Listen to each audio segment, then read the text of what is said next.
Assalamualaikum warahmatullahi wabarakatuh. Selamat pagi.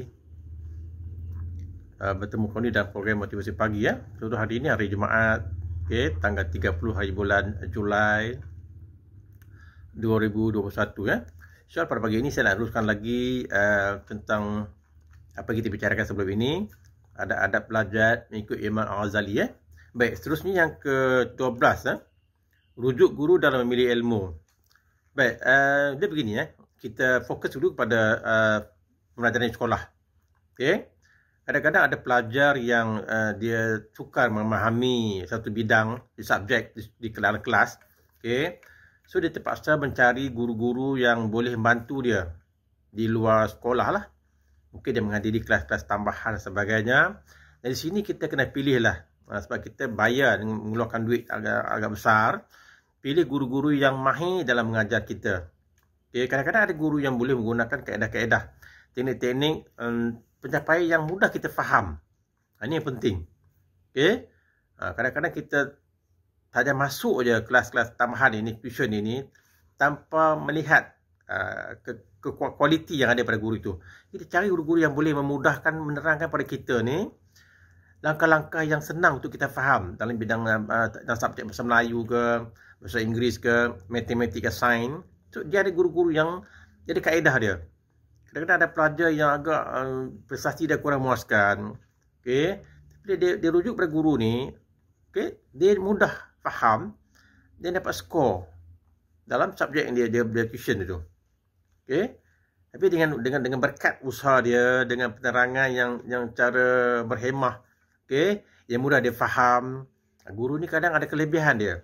Dia bagi teknik-teknik yang betul, okay, untuk jawab soalan. Jadi pelajar ini yang lemah ni, dia diguna teknik-teknik kaedah yang dia diajar guru tuition ini, guru tambahan ni, dia boleh menguasai bidang yang dia lemah selama ini. So, itu penting kita merujuk guru-guru yang bidang dia. Okay, dia ni mungkin contoh dia pemeriksa soalan. Guru ni dia memeriksa soalan kertas peperiksaan. Dia ada kaedah, ada teknik-teknik di mana dia boleh bagi tahu pelajar ni yang lemah ini, yang sederhana ini, untuk dapat markah terbaik. Dia skor A. Daripada D, C, dia boleh skor A. Ini pentingnya kita merujuk, okay, guru-guru yang mahir dalam satu bidang. Jurusan bidang agama. Okay, kita ada banyak bidang fiqh, tauhid, tasawuf. Rujuk guru-guru yang mahir. Kita boleh tengok cara dia mengajar. Okay. So kalau nak mahir bidang fiqh, siapa ke guru-guru yang sekeliling kita ni yang mahir dalam bidang fiqh? So kita mudah faham apa yang disampaikan. Sekarang ni ada banyak kita ada kadang-kadang ada dalam YouTube lah, kita tengok ada ustaz-ustaz petikaikan guru-guru yang alim ni petikaikan tentang ada fakta-fakta yang disampaikan oleh guru sekarang ini ada yang bercanggah sikitlah. Okey, yang di mana ilmu disampaikan itu kadang-kadang itu boleh dipetikaikan. Okey, dari segi hukum halal, haram, makruh, ma'ruf sebagainya. Okey, tanpa rujukan-rujukan. So, dalam bentuk ilmu juga kita kena pilih guru-guru yang tidak akan menyesatkan kita, terutama ilmu agama. Kita pernah dengar sebelum ini ada yang mengaku dia Nabi, ada yang kata dia Tuhan, dia bagi hadis-hadis yang tak betul, huraian. Ini takut kita tersalah bawa. Okay. So, bila kita terima maklumat daripada mana-mana ustaz atau guru, siasat dahululah, terutama ilmu agama ni. Okay. Untuk ilmu akademik tak ada masalah. Akademik ini kita berhak memilih. Kerana kita ada banyak pusat tuition di merata, di Taiping ini kita banyak. Tapi carilah pusat tuition, guru-guru yang mudah. Okay. Penyampaian dia yang mudah kita faham. Dengan masuk je. Orang masuk, kita masuk. Tapi dengan syarat, kita harus berusaha semangat nak memajukan diri kita. Okay, InsyaAllah kalau kamu ikut kaedah guru tu bagi, kamu mula berusaha, kerjaan pasti milik kamu. So, kita kena pandai memilih guru. InsyaAllah. Itu sikit info juga pada pagi ini. Semoga beri manfaat. Jumpa lagi pada lain siaran. Assalamualaikum warahmatullahi wabarakatuh. Okay, Assalamualaikum warahmatullahi wabarakatuh. Selamat pagi. Okay, bertemu lagi dalam program Satu Hari Satu Info. Kita masih lagi membicarakan tentang gejala sosial. So hari ini juga nak fokus pula pada punca gejala sosial. Apakah punca-punca menyebabkan berlakunya gejala sosial? Yang pertama, kendiri atau diri sendiri. Okey. Punca gaya sosial ini bagaimanapun bermula daripada remaja itu sendiri. Mereka dilihat tidak pandai untuk menyesuaikan diri dalam persekitaran yang pancaraba ini dan mudah terpengaruh. Okay, mereka tidak pandai menentukan apa yang baik, apa yang buruk pada mereka akibat terlalu mengikut perasaan dan emosi. Mereka juga tidak tahu bagaimana untuk menghadapi masalah hidup dan tekanan daripada keluarga serta rakan-rakan kerana mengalami pelbagai masalah hidup pada usia yang muda. Baik, punca yang pertama ni lah, diri sendirilah. Sebab tu kita dalam Islam ni, dia kan agama tu penting. Mak ayah tak boleh abaikan masalah agama. Sebab Islam ni ada garis panduan dia. Okey, Allah jadikan dunia ini, alam fana ini dengan peraturan-peraturan dia. Kalau kamu orang Islam lah, boleh mencuri tak? Tak boleh. Boleh berzina tak? Tak boleh. Boleh rokok tak? Tak boleh. Boleh mengumpat? Tak boleh. Itu Islam dah ajar kita. Dengan hukum-hukum pun ada. Hukum-hukum hudud dia. Curi ni macam mana? Berzina apa hukum dia? Dah lain lagi. Ini kena hadirlah kelas solat agama. Setiap petang, sekolah subuh, keluar maghrib, hadir. Ambil ilmu agama. Kalau kita ambil ilmu agama ni, insya-Allah kekuatan kita ada. Okay, bila ustazah mengajar di dalam kelas ataupun ustazah waktu petang, kuliah-kuliah, kalau kamu rajin hadir kuliah agama ni, insya-Allah kamu akan jaga diri kamu dengan cara yang terbaik lah. Kalau kamu rajin tak dekat dengan agama ini, itu yang berlakunya kekuatan diri tak ada. Mudah terjebak dengan benda-benda yang tak baik. Okey. Kadang kita banyak pelajar ada gadget. Bila salah guna gadget, iman tak kuat, kita rosaklah. Okey, punca di diri sendirilah. Okey, kadang-kadang ajak kawan-kawan kita main layan WhatsApp dah, WeChat dan sebagainya ni, terpengaruh dengan kawan, ajak kawan nafsu ni kita, ya remaja ni, dia suka mencuba, memberontak lah. Kalau halang dia berontak, dia nak mencuba. Okey, silap pedoman dia mudah terpengaruh. Emosi dia ikut perasaan dia. Dia tak baca baik buruk tak baca lagi. Dia tak nak seronok aja. Sebab tu mak ayah, adik abang kena kawal lah benda ni. Terutama remaja nah. Kita kena hati-hati sikit lah. Silap haluan kita, jalan kita hanyut. Okey, so di sini kena jagalah. Fikir dengan otak kamu ni, aku nak buat ni baik ke tak baik. Okey, kalau benda tak baik, elakkanlah. Bagi orang Islam, benda yang baik teruskan. Okey, masalah keluarga selesai cara baik.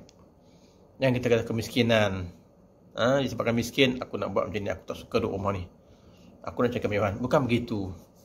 Miskin kainnya Allah Ta'ala tentukan. Kalau keluarga kamu miskin, apa tanggungjawab kamu sebagai anak? Bantulah keluarga kita. Kalau mak ayah meniaga, bantu mereka. Tak apa. Okay. Dan kamu kena berjanji, bertekad, aku nak belajar sungguh-sungguh, aku nak pastikan keluarga aku ini tak susah lagi. Itu mak ayah yang susah ni, dia bagi ilmu pada anak-anak.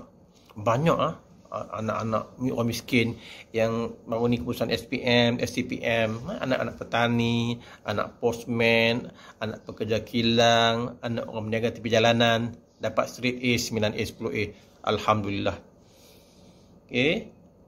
Okey. So dia tahu keluarga dia susah, tanggungjawab dia, belajar sungguh-sungguh nak baiki hidup keluarga dia. Besok dia ada kerja hebat, gaji puluh-puluh ribu. Okey. Boleh menyenangkan balik mak ayah dia, bina rumah untuk mak ayah dia, beri segala kemudahan. Kita panggil apa? Tempat mak nak berteduh. Kalau didikan yang betul, dijaga, dibajai pokok, dibajai dengan elok, jaga elok-elok, siram dengan air elok-elok, semua racun, pokok ni akan naik cantik, berbuah pun lebat. Hasilnya bagus lah. Kalau tanam pokok biar aja, punahkanlah pokok tu. Itu juga anak-anak ni. You sebagai remaja. Okey. Didik, bawalah diri kamu ni ke arah yang baik. Kan cikgu bagi nasihat di sekolah, mak ayah bagi nasihat. So kita bawa diri kita ke arah yang terbaik. Besok ni kita akan jawab kepada Allah. Silap bawa diri kamu abaikan agama, jawab di pada mahsyar besok ni. Kamu ada li dengan Allah Ta'ala. Tu hati-hati nah. Kemudian faktor keluarga lah. Masalah sosial ni, gejala sosial masalah keluarga. Keluarga merupakan platform penting lah dalam bentuk peribadi seseorang itu, terutama remaja yang baru nak mula untuk mengenal dunia dan meningkat dewasa ni. Penting sangat keluarga ni daripada lahir ya.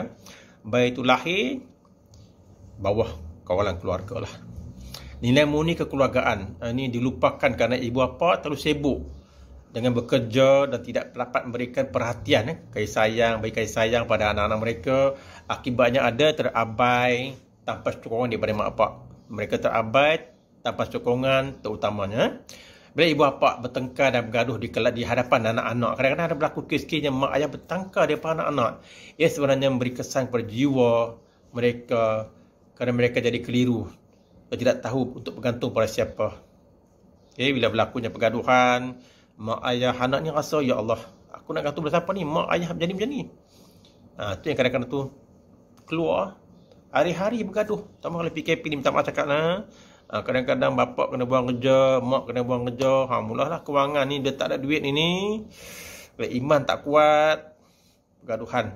Dan ada juga berlaku perceraian. Bila mak dan ayah dah berpisah, anak-anak lah kesian. Nak gantung pada siapa lagi? Dia kadang ambil lah piu matuk dan sebagainya. Okay? Jadi kita elak lah kalau mak ayah ni, elak lah tengkar depan mak anak. Nah, kita kalau mak bapak tengkar ni, okay, kita berdoa lah. Sebagai anak kita berdoa lah supaya mak kita aman. Kita buat laporan lah kepada jiran, telefon lah adik-beradik, keluarga terdekat, minta lah selesaikan masalah ini. Ketua kampung, ketua masyarakat, kita boleh buat ada tu imam ke, minta datang ke rumah bagi nasihat lah. Kita bercakap, kita jangan tegur. Keluar cari jiran kita, anggota tu ketua kampung, tu imam. Kadang mak kita didera tu sangat, jadi kes polis. Tak apa, lapor pada polis. Mak saya dipukul, teruk, lebam-lebam. Ayah pukul mak. Dan ini dah menjadi kes penderaan. Kita tidak, undang-undang tu ada. Okay? Sayangkan mak, sayangkan ayah, kita kena tindak lah. Kita ikut undang-undang. Okay? Islam melarang kita buat kekerasan begini. Ya? Boleh pukul, tapi dengan keadaannya kita nak mendidik dia. Bukan boleh pukul sembarangan. Islam tak ajar begitu. Okay? Hak pukul tu ada. Okay? Kadang-kadang anak ketakutan, memberontak, ada berdendam pada ibu bapa mereka kerana tidak mendapat kasih sayang serta suasana kebesaran yang sihat. Jadi anak-anak tak dapat. Dia tak ada kasih sayang. Mak hal sendiri, bapa hal sendiri, dia terabai lah. Okay? Dia dah terabai, bosan di rumah ni, keluar lah. Kawan ajak aja, ikut aku. Duduk rumah buat apa, mak apa akan ada, ikut aku. Kita pergi enjoy mana-mana kah. Iman tak mantap, habis. Okay? Jiwa anak-anak yang rapuh dan tiada tempat bergantung membuatkan mereka cedera pada perkara-perkara negatif. Memanglah kadang-kadang tu bila berlaku perceraian, bapak bawa diri, mak bawa diri, duduk dengan atuk pula, duduk dengan orang keluarga angkat. Jadi mereka tak belah sesungguhnya. Kadang-kadang dah lah warga matuk dah tua, nenek dah tua, tak mampu nak kawal kita lagi. Kadang-kadang sayangkan cucu pun nak keluar, lepas begitu saja. Akibatnya cucu terjebak dalam kancah-kancah tempat-tempat yang maksiat. Okay? Ni punca. Kalau mak ayah lain sikit, dia boleh rajin, boleh pukul anak dia, boleh kawan. Tapi bila cucu dengan atuk ni, dia manja sangat. Nak duit bagi, keluar lah. Nak pukul tak boleh berkanak dia, cucu dia. Itu beza duduk dengan atuk, dengan apa ni kita keluarga angkat, dengan mak ayah. Memang berbeza. Mak ayah ni berhak lah nak pukul anak dia. Kalau anak ni buat masalah di sekolah, di rumah, dia berhak pukul anak dia. Tapi pukul tu pendidikan lah. Dengan datuk ni lain. Dia sayangkan cucu, dia bebaskan cucu dia ni. Itu punca. Bila anak ni pula tak ada pedoman hidup, ilmu agama pun kurang, terjebak lah. Itu punca masalah keluarga ni. Itu kalau boleh keluarga ni, mak ayah, pendidikan agama yang penting. Ajar solat bersama, makan bersama, berbual, tanya masalah. Di PKP ni kan, balik kerja tanya, dah buat kerja ke abang? Kakak siap dah, semak sikit-sikit. Ini yang tak siap lagi, siapkan cepat ni. Cikgu nak bila kerja ni. Cek balik info-info dia.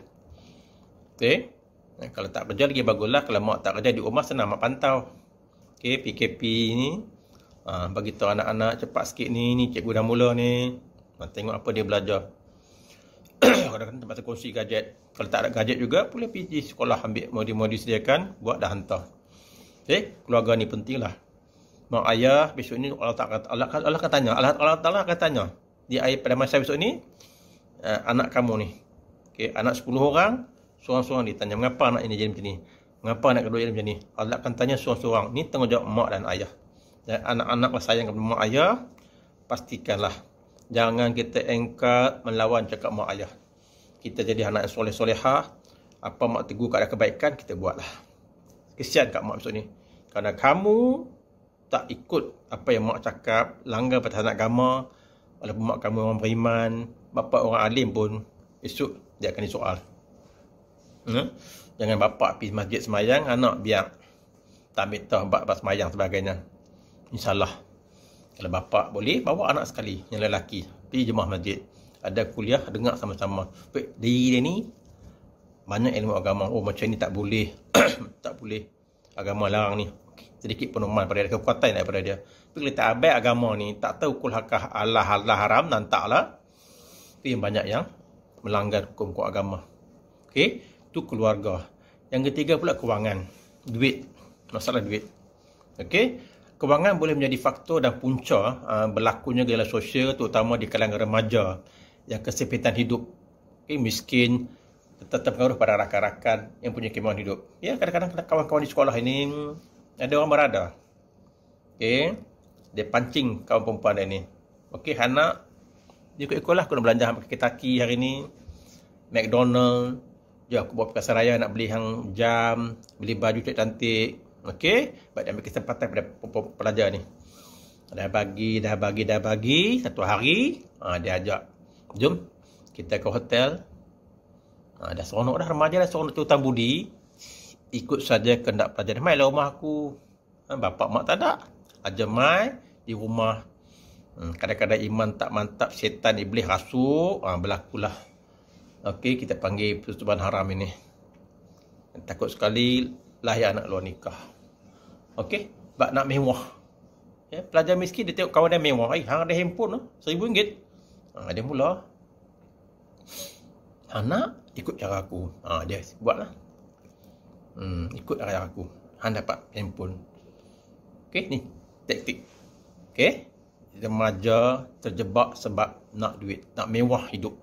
Baik, akibatnya jenayah seperti mencuri, samun, ragut dan merompak berlaku dengan remaja. Kadang-kadang kita nak duit. Okey, duit dah habis, nak beli rokok, nak beli dadah, duit tak ada. Mulalah pergi rumah orang, seluar-seluar jin ke, kasut-kasut berjenama, habis dia sapu. Pecah kereta orang, ambil lah barang-barang pada dalam kereta, ambil. Okey, pecah rumah, ambil lah segala handphone, duit-duit, bawa lari. Sebab terdesak lah. Pergi pasar raya, ragut orang ramai. Tak kira lah hang muda ke hang tua, aku nak duit. Kadang jatuh tu orang tua, tersungkur mati situ. Ragut. Ini sebab apa desakan hidup. Remaja nak mewah, kelip mata, habis kacau bila masyarakat kita. Malah ada mereka yang melacu. Minta maaf cakap. Terutama di bandar-bandar besar. Orang kaya ramai, duit banyak. Ada pelajar mempromosi diri dia. Ada yang terdengar kes luar negara buat kad. Dia lawa cantik perempuan ini, buat kad servis. Perlukan saya, kontak. Ni pelajar universiti luar negara. Hidup nak mewah. Sekarang dah menular di negara kita. Buat kad, dia lawa, hantar bilik-bilik hotel. Perlukan saya, call aja. Atau promosi diri dalam media sosial. Muka dia lawa cantik, you need me, call me. Telefon berapa semalam, kayak lawa, servis bagus, 1,000, 2,000 dia bayar. Sebab nak mewah, nak dapat kereta, nak rumah, nak pakai handphone hebat, pakaian hebat, beg berjenama. Mau tak mau, melacukan diri. Faham melacu kenapa? Jual tubuh badan. Tengoklah dalam kamus, kalau tak faham lagi, melacu tu apa. Okay, mengedat dadah. Ada pelajar-pelajar muda lagi sekolah. Nak mewah. Pengedar besar ni kontak, nak mewah tak? Okey, hang jual benda ni. Aku bagi hang dadah, hang pack elok-elok, hang jual dengan kawan-kawan di sekolah. Atau masyarakat sekali kan nak pakai dadah. Sepaket YouTube ni RM10. Hang pack, hang jual. RM5 untuk aku, RM5 untuk hang. Mewah. Jual dadah, dapat duit. Lepas tu beli motor yang hebat-hebat. Pakaian jenama, handphone jenama. Terlibat dengan benda-benda haram. Nak mewah cepat. Banyak pelajar-pelajar sekolah terjebak. Okey. Kadang-kadang menjual barang-barang curi. Bagi mendapatkan sumber kewangan. Bagi menampung hidup. Serta mendapatkan hidup yang lebih baik. Tak mewah. Jalan singkat. Dia nak remaja ni, dia nak keseronokan. Dia nak mewah. Usia muda. Okey, patutnya dia belajar dulu. Okey, belajar sungguh-sungguh. Dapat kerjaya hebat-hebat. Senang. Tak, dia nak cepat. Tak sabar. Akhirnya, dia ditangkap, dibicara, masuk sekolah akhlak, masuk penjara. So, kalau kes dadah, sila hari bulan, gantung sampai mati. Okey, banyak pengedar dadah ni usia muda, 20-an, 30-an, dibicarakan di mahkamah, hukuman gantung sampai mati. Tapi walaupun bagaimanapun gantung sampai mati, masih lagi orang berani buat juga sebab mewah. Rumah boleh beli banyak mewah, kereta nak pakai kereta hebat-hebat dengan jual dadah. Sekarang kerajaan kita, PDRM, narkotik, bahagian narkotik ini akan perang habis-habisan dadah ni. Okey. Baik, seterusnya kita bergerak kepada masyarakat. Komuniti masyarakat. Komuniti masyarakat ni yang pentingkan diri serta tidak peka terhadap kejiranan dan masyarakat. Boleh menjadi punca berlakunya gejala sosial. Kadang-kadang berlaku anak jiran kita buat benda tak elok, kita tak lapor pada polis. Kita tahu dia ni pengedar dadah. Dia buat benda-benda maksiat. Lantaklah, Tuhan, bukan aku. Salah. Sekarang ni kena jaga tepikan orang. Dulu kita jangan jaga tepikan orang. Sekarang ni kena jaga jiran kita. Okay, bayangkan kalau jiran kita, satu lorong kita buat benda tak elok, dia pengedar dadah. Jaga-jaga. Mereka tak lapor daripada polis. Kamu keluar pergi mana-mana raya, balik kampung, dia akan masuk rumah kita, menggeledah, habis barang-barang kita. Tapi kalau kita lapor pada polis, tindakan diambil. Okey, tak ada lagi masalah. Berlakunya gejala pecah rumah sebagainya. Tapi kalau kita biarkan dia, satu hari kena. Kita keluar rumah aja dia masuk rumah kita. Walaupun jiran dia. Tu jiran ni kena peka lah kepada ahli masyarakat. Kalau kepincangan dalam masyarakat, ambil tindakan. Kita ada JKK, kita ada kota kampung, ada polis, kita lapor lah. Kita nak masyarakat kita, taman kita tu aman. Sama-sama kerjasama. Kita nak lorong kita tu semua aman, cantik. Okay, kena ambil tahu juga. Tak kira bangsa apa, walaupun dia orang Cina, India, ke Melayu, kerjasama lah. Okay. Terusnya, ketidakadilan mereka membuatkan mereka tidak saling mengenali dalam membendung gejala sosial di kalangan remaja. Mereka tidak merasakan remaja di luar saya sebagai dia bertanggungjawab mereka dan memerlukan jalan penyelesaian. Kadang-kadang ni dia tak kenal. Jiran ni kita kena kenal mengenal satu sama lain.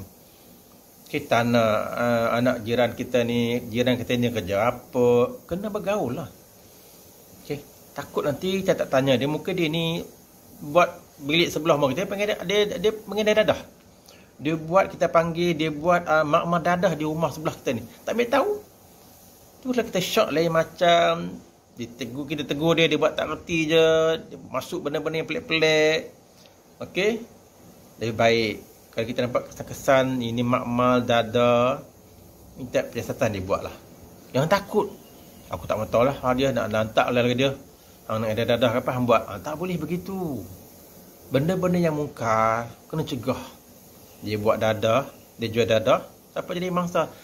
Takut satu hari anak kita ni, kita duk biar dia buat dadah, anak kita isap dadah, baru menyesal. Anak dah isap dadah, tak kira dadah, mak ayah dicurinya, habis duit, bergaduh bapak mak anak-anak bergaduh, siapa ambil duit dia? Dadah tadi. InsyaAllah kita buat baik pada orang buat baik pada kita. Kita masyarakat, ahli masyarakat ni kena bertindak lah. Ada geng rempit ke, lapor pada polis. Kalau ada anak jiran kita terlibat dengan ragut, isyak dadah, cepat-cepatlah kita buat laporan. Jangan kita kata, aku tak boleh. Lah tak boleh dah. Kena orang kata sama-sama kerjasama. Kita nak komuniti kita tu, taman kita tu aman aja. Hidup kita selesa. Okey, ni sedikit perkataan masyarakat lah. Rakan-rakan. Okey, remaja ni dia dengan rakan kena berkawan. Dia nak berseronok. Dia tak ada seorang. Dia nak berkawan. Okay, punca utama gejala sosial ini berlaku pada hari ini adalah rakan-rakan sebaya. Rakan sebaya dengan dia lah.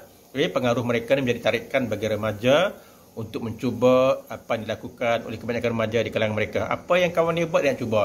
Yang ada motor, aku pun nak motor jugalah. Desak pada mak ayah.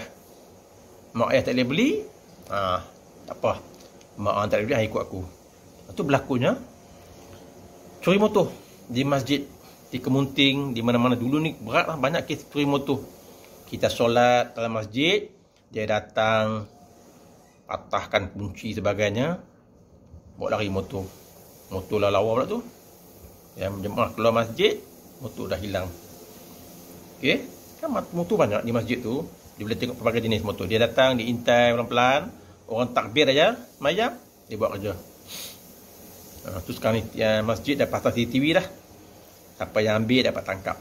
Kadang-kadang masuk dalam masjid, wang tabung dia bawa lari.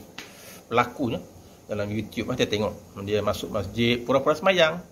Habis tu nampak orang tak ada, pecah kat wang tabung, bawa lari jam-jam. Segala-segala TV dalam masjid, kipas-kipas bawa lari. Sebab dia nak jual, nak dapatkan duit. Okey, tu rakan-rakan lah. Mereka tidak mahu ketinggalan untuk menjadi sebahagian daripada satu kumpulan. Jadi pemilihan rakan yang baik atau bergaul dalam suatu kelompok, rakan yang baik atau tidak akan menentukan. Lepas tu kalau kita salah pilih kawan, itulah akibat dia. Pastikan berkawan ni orang baik-baik. Okay, kalau kita salah pilih kawan, sekolah rendah tu okey. Di sekolah menengah duduk asrama, salah pilih kawan, habis. Okey, terjebak dalam perkara-perkara tidak baik, akhirnya kita kena buang sekolah sebagainya. Baik, yang terusnya lagi media sosial pula. Okey, media sosial ini kenapa? Dalam kita tidak sedar, arus kemodenan sedikit sebanyak telah membuatkan media massa menjadi pengaruh yang kuat kepada penggunaannya. Tidak kira sama ada baik atau buruk. Media massa boleh mempengaruhi budaya, nilai, tingkah laku sebuah masyarakat. Mengikuti budaya yang dimomokkan di media massa ini dilihat sebagai budaya yang mengikut trend. Okey, tengoklah sekarang ni. Okey, media elektronik, gadget kita, televisyen, semuanya ini menjadi faktor mengapa banyak berlaku gejala sosial. Kadang dia ikut filem-filem mamparkan aksi ganas ini, dia tengok, oh macam ni buat dia. Dia pun ikut lah. Remaja nak mencuba, dia ikut, buat benda yang salah. Dia tak tahu benda ni buruk ke tak baik, dia pakai hentam je. Barat lain. Di barat ni ialah depa agama depa kurang. Bila agama dia berkurang, tak ada halal haram, dia buat macam-macam. Dia pun boleh, dia pun tanpa nikah boleh kahwin. Dia duduk sekali. Di barat ni, girlfriend, boyfriend tak nikah lagi, duduk sekali. Dah ada anak baru menikah. Bagi mereka begitu. Kita tak boleh. Kita kena nikah, boleh bersama. Tapi kadang-kadang tak ada duit, nak bersonok. Okey, pengaruh iblis ni kuat sangat. Dah berlaku begini, yang kes buang anak. Okay, jumpa di masjid-masjid depan rumah orang, pagi-pagi tu imam datang, jemaah datang bunyi baby menangis, tengok ada anak dalam masjid depan rumah siapa, ambil lah, buat laporan polis, serah pada pihak polis. Anak siapa ni? Anak belum nikah lah. Okay, anak yang belum nikah ni, remaja-remaja yang seks bebas. Baik. Akibatnya remaja terpengaruh dengan paparan negatif yang dipamerkan seperti vandalism, ada yang berusaha cinta dan lain-lain. Sikap yang kurang moral ni dibentuk daripada image yang dipaparkan oleh model-model di television. Okay, banyak. Kadang-kadang asis-asis filem yang di barat ni berpelukan, berkucupan dan sebagainya. Mereka tak apalah. Agama tak larang. Tapi ada pelajar, dia cuba. Dia tengok apa yang buat oleh pelakon itu, dia buat di rumah dia. Yang kita agama kita tak melarang. Keluar pasangan, duduk berpelukan, berkucupan, tak boleh. Agama larang kerana benda-benda ini akan bawa kepada perzinaan, rokok, dadah. Apa kita larang? Apa dilarang keluar berduaan? Takut lama kelamaan iblis akan goda. Bila kita berdua, yang ketiga tak apa iblis. Naik motor dua-duaan. Yang ketiga tak apa iblis bisik. Bang, takkan hang naik motor dengan dia aja. Ajaklah dia. Dah 10 dah berbulan-bulan keluar dengan dia.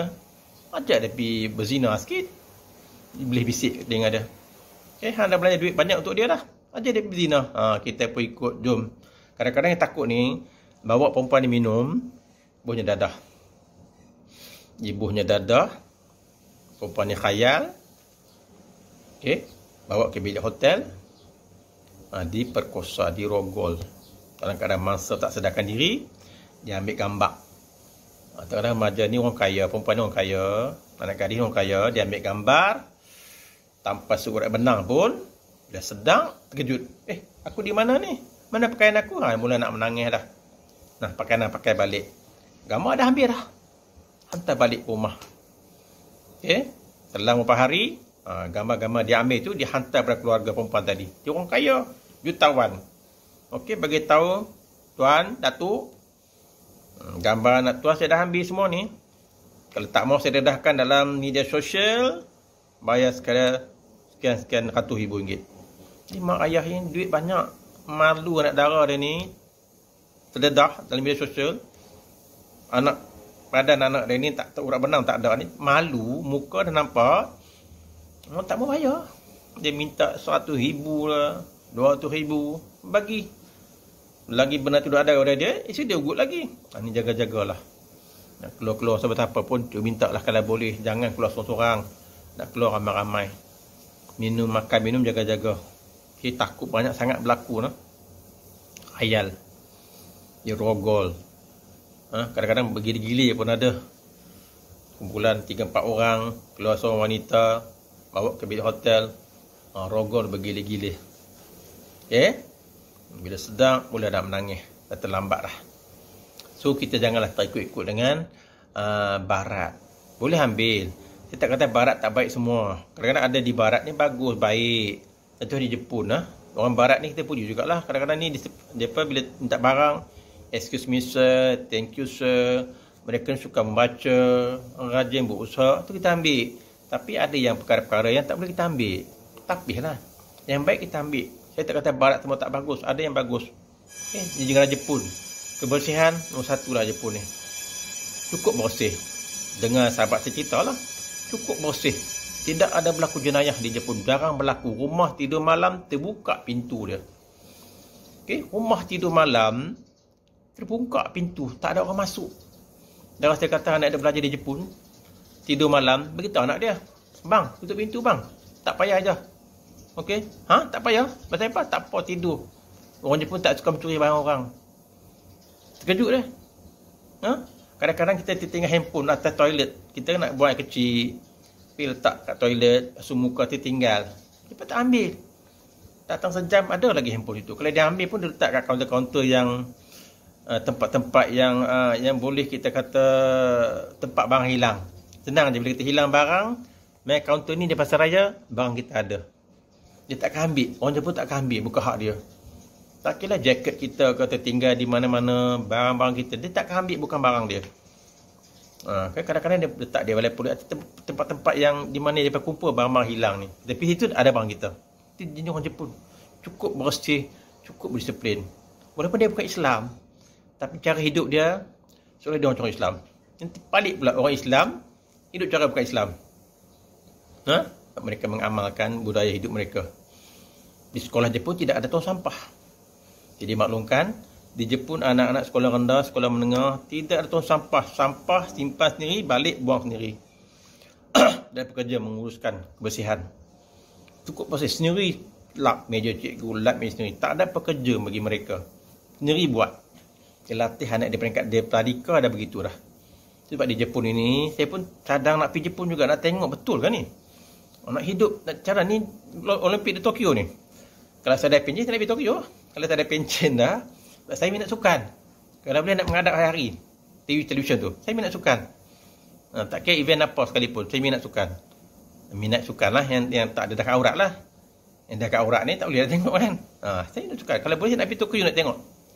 Nak tengok betul ke bersih dia. Kalau betul ya betul cerita, tak ada peluang lagi.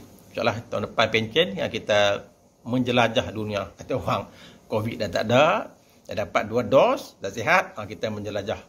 Nak tengok Allah Ta'ala punya bumi ni, alam ini cukup luas. Kita menjelajah lah, tengok kepuasan sebelum kita diambil Allah Ta'ala ni. Kita masih dalam fana, tengoklah Eropah macam mana, Asia Barat macam mana. Okey, insyaAllah. Tapi dengan syarat dah duit lah. Duit tak ada, tak boleh pergi. Okey, jadi situlah sikit info cikgu berkaitan dengan sebab berlakunya kelas sosial ini. InsyaAllah cikgu akan sambung lagi dalam slot akan datang. Dan dahulu, usul dengan Assalamualaikum warahmatullahi wabarakatuh. Okay, Assalamualaikum warahmatullahi wabarakatuh. Selamat pagi semua. Apa khabar semua? Harapan cikgu, semua murid sihat-sihat bersama keluarga saya di rumah. PKP ini kita hanya sampaikan maklumat secara alam maya ya, nah. Tak apa. Yang ada gadget, ada kemampuan internet, okey, gunalah sebaik-baiknya mungkin ya. Kita berdoalah kepada Allah Taala agar COVID ini akan dapat diangkat oleh Allah Taala. Negara kita ini kali aman seperti biasalah, kita doakanlah. Okey, insya-Allah. Baik, hari ini kita sambung lagi sedikit program satu hari satu info ni. Masalah kita bicarakan masalah dengan masalah sosial, gejala sosial. Apa itu gejala sosial, punca-punca gejala sosial. Hari ini kita masuk tajuk baru, kesan gejala sosial lah. Kesan pula pada diri kita. Okey, baik. Satu yang pertama kesan ni adalah disiplin kita rosak. Disiplin kita rosak. Penglibatan remaja di dalam kancah sosial ini boleh merosakkan disiplin mereka. Okey, tak dapat kawal diri lagi lah. Tak dapat nak kawal diri lagi lah. Mereka tidak mahu dikongkong dan diinginkan kebebasan dengan menginginkan telefon bimbit, dengan pelan data yang tidak terkawal. Remaja sekarang ni memanglah benda yang paling nak sangat sekarang ni adalah telefon, handphone mak. Muda lagi, jatuh 1, 2, 3 dah minta, jatuh 1, 2, 3, 2 dah minta dah. Mak nak handphone, mak nak handphone mak. Sebab jiran dia ada handphone, drama dia ada handphone. Okey, kebebasan yang diterima mereka menyebabkan ibu bapa tidak lagi mengetahui di mana anak mereka berada. Akibatnya mereka tidak dapat lagi mantau keberadaan anak mereka. Sebelum PKP ini, ialah kebebasan yang ada, bebas, mak bapak kerja, anak-anak balik sekolah, kadang-kadang tak dipantau, hari Minggu, Sabtu, Ahad, kadang mak sibuk urusan masing-masing, anak duduk di rumah, okey, bebas keluar masuk. Ini kesan-kesan negara sosial, tak dikawal, tak dijaga betul-betul. Anak-anak yang berbohong tentang keberadaan mereka menjadi terbiasa untuk terus terbohong agar mereka mendapatkan kebebasan. Kadang anak ni tipu mak ayah. Kadang-kadang Sabtu Ahad ni dia kata ada tuition. Cikgu buat tuition di sekolah mak. Abang kena pergi mak, mak duit belanja sikit mak. Dia pergilah pukul 8, dia kata pukul 8 pukul 12. Padahal tak ada tuition pun. Tuition sejam aja. 8 ke 9. Tu dia keluar dengan kawan-kawan dia. Dia pandai tipu mak ayah dia. Mak ayah pun tak siasat. Okey, pelajar sekarang dia nak pergi bebas dengan kawan-kawan dia. Okey, naik motor kawan. Lah ni remaja banyak pakai motor. Tu saya tak suka sangat. Bebas sangat, mewah sangat anak-anak murid kita ni. Kalau guna motor untuk kebaikan tak apa. Habis aja tuition ke kelas tambahan ni dah melelong ke lain. Pergi Glad Garden ke mana-mana, ke masuk pasar raya, melepak ke mana-mana, kedai kopi sebagainya. Di rumah kawan, isap rokok, kena dadah, mak bapak tertipu dah. Okey, dengan anak-anak ni. Okey, sanggup berbohong. Okey, anak-anaknya berbohong tentang kepada mereka dan agar mereka tidak mendapat, agar mereka dapat kebebasan. Bohong tu apa? Nak bebas. Perlahan ibu bapa tidak sedar bahawa anak-anak mereka ni semakin hari semakin jauh rosak, terjerumus dengan pelbagai perkara negatif. Mak tak tahu, ayah tak tahu apa dia buat. Kerana sekolah pun tak pergi. Pakai sekolah tak pergi sekolah. Sudah biasa sebulan 2 bulan mak pak tak tahu, hanyut lah dia. Pada ketika itu anak-anak yang bermasalah tidak akan menerima sebarang nasihat lagi kerana mereka terjauh daripada hubungan akrab yang sepatutnya terbina di antara mak dan ayah. Lepas tu kita kena benung dia awal. Kena kata biar. Mak pula dah manjakan anak. Bapak tak bagi. Mak lah biar pilah. Mereka dah besar. Mereka nak keluar. Ni mak ni kadang-kadang. Maaf cakap. Okay. Ayah tak bagi. Mak bagi. Ayah tak bagi duit. Mak bagi duit pada anak dia. Tak nak pergi. Anak pun keluar. Manja sangat. Dia tipu mak dia. Dia nak kata nak beli buku sebagainya. Bukan dia beli buku. Dia buat benda lain. Okay, ni anak-anak sekarang ni sanggup menipu mak ayah. Penat mak ayah cari duit, dia hala ke lain. Sian lah. Lepas tu mak ayah kena pantau lah. Okay, di mana anak anda berada. Kalau televisyen dah kata, ibu-ibu ayah-ayah, di mana anak anda berada sekarang. Kena tahulah. Jangan harap polis saja. Setiap kali kena intip. Di mana mereka, kan kita dah biar ni, dah berbulan-bulan dah biar, nak patah balik susah sikit lah. Okay, ada kata tuition, call lah cikgu, ambil nombor telefon cikgu. Cikgu, anak saya ada tuition matematik hari ni. Ada, selamat. Kalau tak ada, besok minggu depan kita intai dia ke mana. Mak apa kena cerdik, dapat tangkap, tegur lah. Okay, bagi nasihat pada anak-anak. Sanggup buat tipu mak begini, mak bagi duit, hang buat begini kat mak. Dia kena bagi. Tapi kadang-kadang ada anak, dia mudah cakap. Tapi kadang-kadang ada anak yang susah menerima hakikat. Dah bebas dah lama, dah bertahun-tahun buat. Nak patah balik tu makan masa lah. Okay, tu kena hati-hati peringkat awal ni. Lepas tu kita nak kata nak didik anak daripada peringkat rebung. Rebung ni boleh lentur lagi. Kalau jadi buluh dah, susah. Masuk sekolah menengah baru nak ajak semayang, susah. Itu dalam Islam, anak 7 tahun didik solat, baca Fatihah, doa iftitah, dan pastikan buat hari-hari. Ni kalau ustaz-ustaz saja azan di sekolah, di rumah tak buat, tu yang ada kes-kes sekolah menengah. Fatihah tu baca.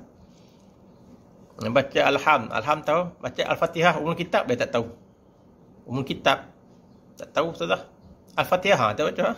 Dia tak tahu beza. Umul kitab, Al-Fatihah, Alham dia tahu. Umur kita dia tak tahu. Ni anak-anak sekarang ni. Jadi jangan terkejut. Yang tak tahu baca Fatihah apa ada.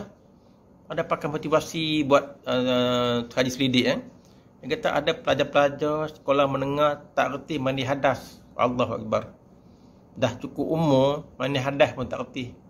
Saya pernah tanya anak saya jajan 6. Dia tanya dah balik ke belum? Dah cikgu. Mandi hadas macam mana? Dia diam, tak kata apa. Tunjuk cikgu mandi hadas macam mana? Terang sikit. Tidur, tak tahu cakap. Ada ustaz ajak tentang mandi hadas, dia geleng kepala kata tak. Kerana tak main sekolah. Dia ponteng. Hari tu bab ustaz ajak bab mandi hadas, praktikal sebagainya, teori praktikal sebagainya. Dia tak hadir. Tu yang hadis sekolah untuk ilmu wajib. Jangan ponteng. Bila kita ponteng, kita tinggal bab mandi hadas ni, perempuan pula bab haid, tak tahu bab haid, habis. Dah mandi hadas tak berhenti. Hang dah cukup umur. Solat macam mana? Solat tak? Geleng kepala. Baca Fatihah. Baca Tayahi. Tak tahu. Allahu Akbar. Ni berlaku jajan 6. Cukup merisaukan cikgu lah. Besok takut cikgu dia soal. Besok di padang mahsyar nak jawab apa ni depan Allah Ta'ala ni. Cikgu bagi nasihat kat dia. Cikgu bagi tahu dia. Mandi hadas begininya. Senang niat macam ni. Mudah aja. Jangan niat jawi. Niat hati hang. Islam ni mudah. Aku angkat ada besar nak semayang, bukan usolli fardu. Tak payah. Angkat tangan takbir ni, okey. Niat. Aku solat fardu maghrib. Kalau makmum, tak imam. Nah, aku makmum. Dah. Niat awal boleh tak? Niat aku semayang fardu maghrib, aku makmum. Allahu Akbar. Tak mudah. Nak usolli tak payah. Kalau menyusahkan kamu, buat cara senang. Yang penting tu niat. Usul tu lafaz. Doa fitah. Okey. Tayahi kena baca. At-tahiyyah. Kena baca betul-betul. At-tahiyyah tak lepas. Tu rukun. Tak sah solat. Tu hati-hatilah. Daripada mula, daripada remaja ni, tahun 1, 2, 3 ni, latihlah solat. Jangan bila tak latih daripada awal. Kalau menengah pun nak mula, susah sikit lah. Kita tak tahu apa tanya. Bab mandi hadas, bab puasa, bab apa semualah. bab wudu. Jangan pandang remeh. Wudu tak sah, solat tak sah. Okey? Cuma ayah, kamu sebagai individu sendiri kena dalami ilmu agama sikitlah. Bab solat jaga-jaga. Solat ni amalan, buku-buku solat ni pertama masuk kubur ya, nak tanya buku solat mana buku kamu. Solat kamu fail, kosong, dalam kubur sengsara dah, belum pergi badan masyar lagi. Kena jaga solat ni lesen besar. Bukan susah solat pun. Sehari 5 waktu je. 5 minit siap. Ni pada remaja-remaja tu kena siapkan. Jangan tinggal solat. Buat subuh 2 rakaat. Allah bagi diskaun lah subuh 2 rakaat je. Bukan 4-2 je. Tu pun ramai yang tak buat. Tak tahu apa susah solat ni. So hati-hatilah. Tiada lagi disiplin dalam diri mereka disebabkan mereka tidak dipupuk dan dengan sikap disiplin utama disiplin diri sejak awal. Dia tak ada disiplin dari awal. Masihlah. Sekolah rendah ni kena hati-hatilah. Cikgu dah marah juga. Biar sekolah rendah ni, kamu peringkat rebung ni, setiap kesalahan, cikgu kena tegur. Di sekolah menengah nanti, tak boleh dah sekolah rendah ni. Okay, kalau tak solat, lepas tu kita kena ada solat beramai-ramai. Solat berjemaah. Sekolah dah buat dah. Sekolah-sekolah besar, semua murid dia ajar solat berjemaah. Sekolah petang ni, bunyi loceng aja, semua pelajar solat berjemaah. Kalau masjid dia besar, bergilir-gilir, ada yang buat bergilir-gilir. Kelas ini dulu, kelas ni kemudian, kena buat lah. Kalau kita sekolah petang, ini kepandaian pengurusan sekolah lah. Jangan abaikan solat, tekankan buat solat. Saya pernah mengajar di sekolah di urus petang. Saya rotan pelajar tak solat. Kalau pelajar duduk sekitar dengan masjid kat sekolah tu, dia boleh main surau tu. Kalau pelajar naik basikal, di rumah dia dekat, saya paksa. Lepas ni pergi solat di surau. Tak solat, besok saya rotan. Dia naik basikal sendirilah. Dia naik motor, bapak dia tak apalah.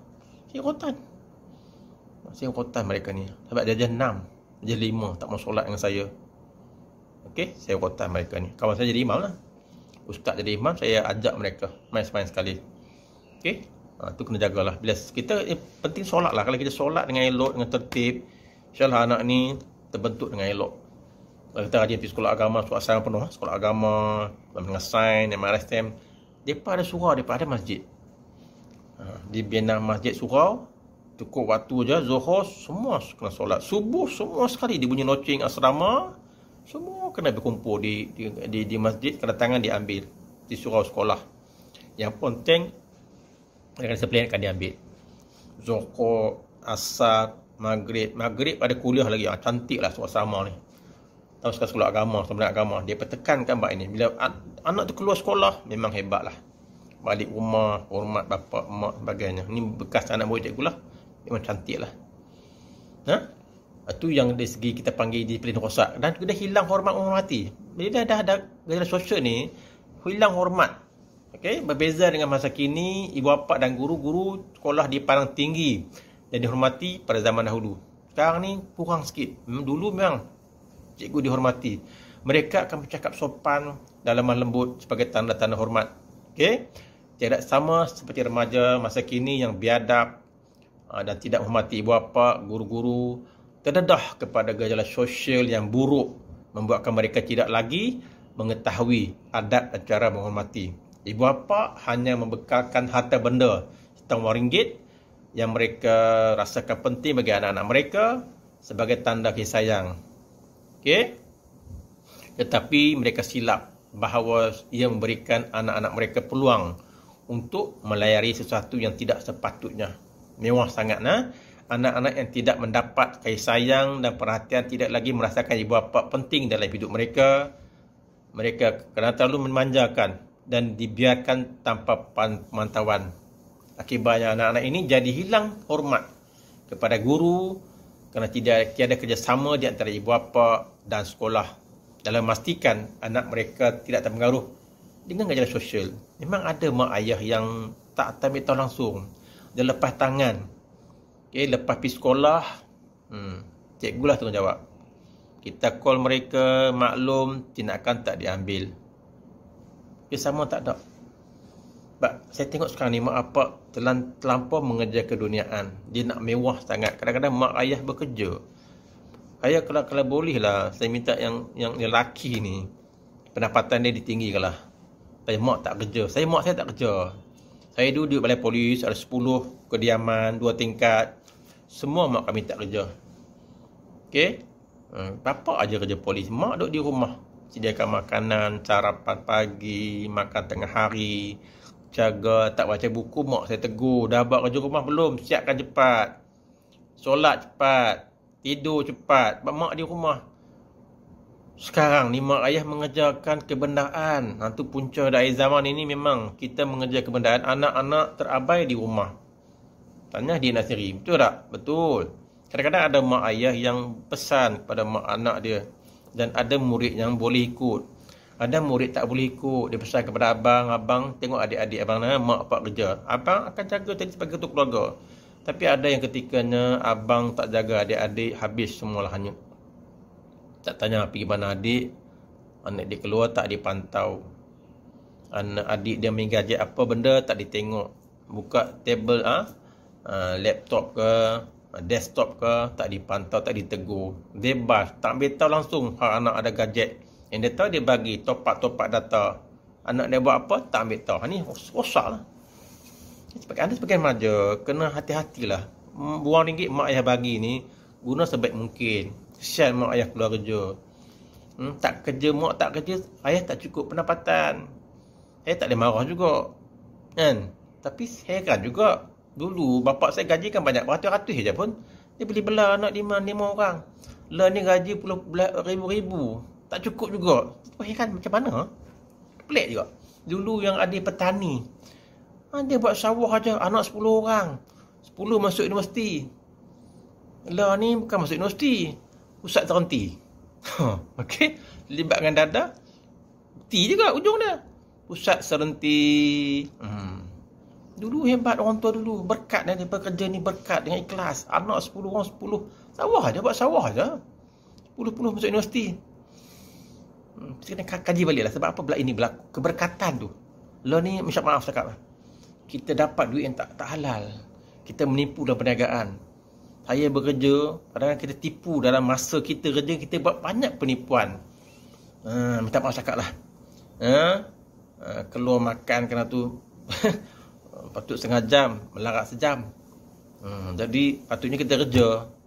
Kita tak guna masa kerja untuk buat kerja, buat benda lain. Jadi kita berkat. Saya takut benda ni.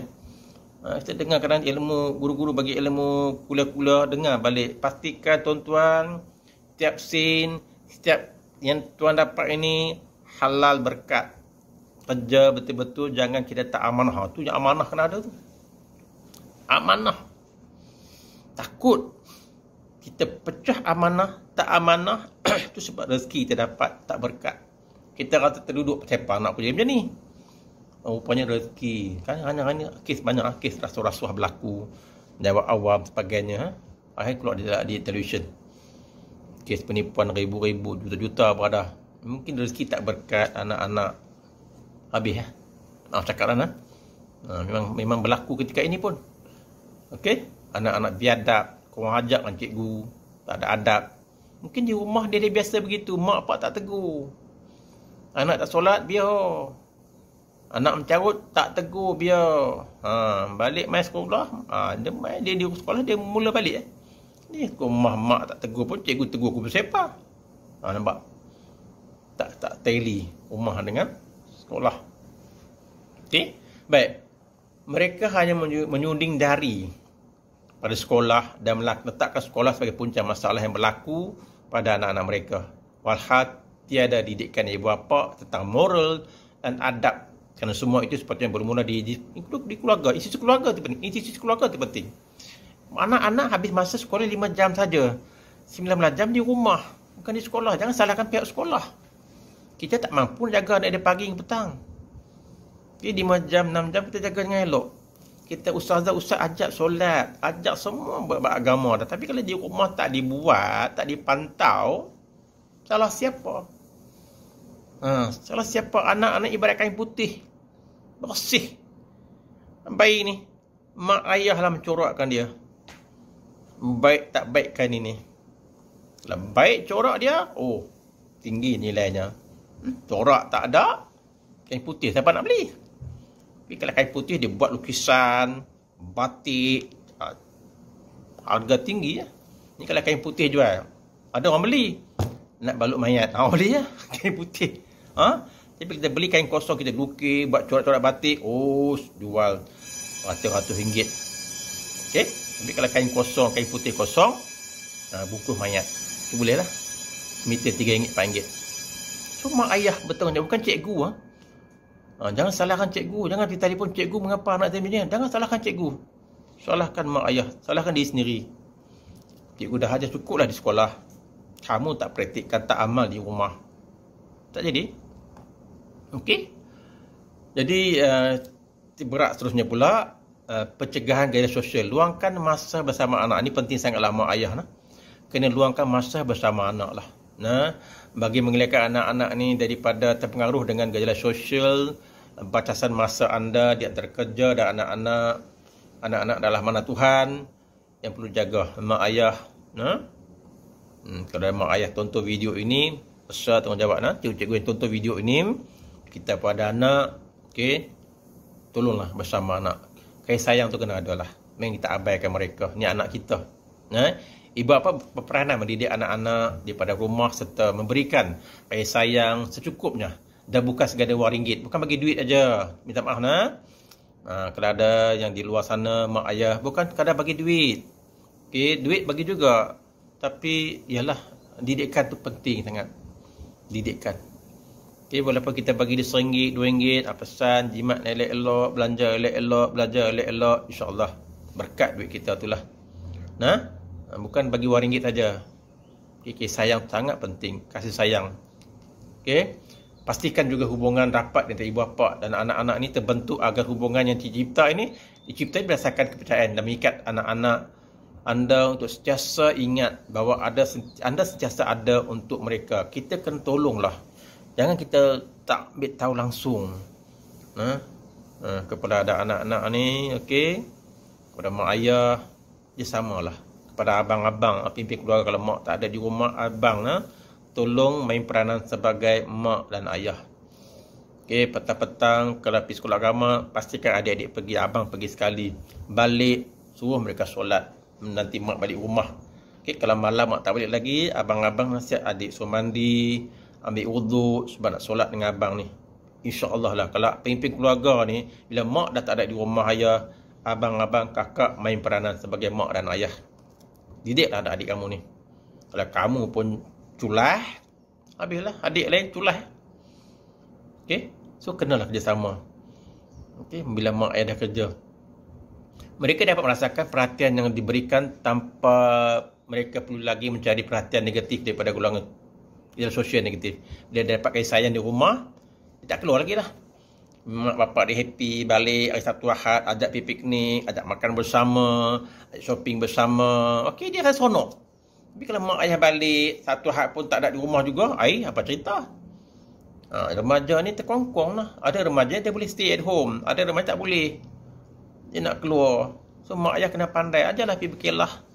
Okey, hari ni kita makan luar kita makan nasi kandang, kita makan mi udang di sini. Bawa anak-anak ni. Okey, kena mi udang, makan luar sama sekali-sekali. Pergi shopping sekali, beli barang keperluan dia. Okey, supaya dia ada pengisian masa dia. Ajak anak dia pergi jogging pagi-pagi. Sabtu Ahad, jom ikut ayah mak kita pergi Elite Garden. Kalau dibenarkan lah. Kalau PKP tak boleh lah. Jogging, naik Bukit Larut kapal kita jogging. Sedan 2 jam, pergi tinggal kedai, kena canai ke, teh tarik, balik. Pengisian. Okey. Korang kita balik rumah, okey. Main game dengan anak-anak, kita ajak main carol, main chess, okey, main sahibah, main sekali kita berkebun. Jom ikut ayah kita berkebun hari ni. Ada tanah, air tanah tu, arwah tok punya tanah. Jom kita ambil. Kita pergi sana, kita buat kerja sikit. Kita ada readah sikit. Tanah pokok pisang, seseorang sebagainya. Ajak anak pergi pagi petang. Buat pondok itu lagi. Pagi balik petang, buat kolam-kolam sebagainya sekali. Ini seronok pengisian dah tu. Ahad pergi lagi.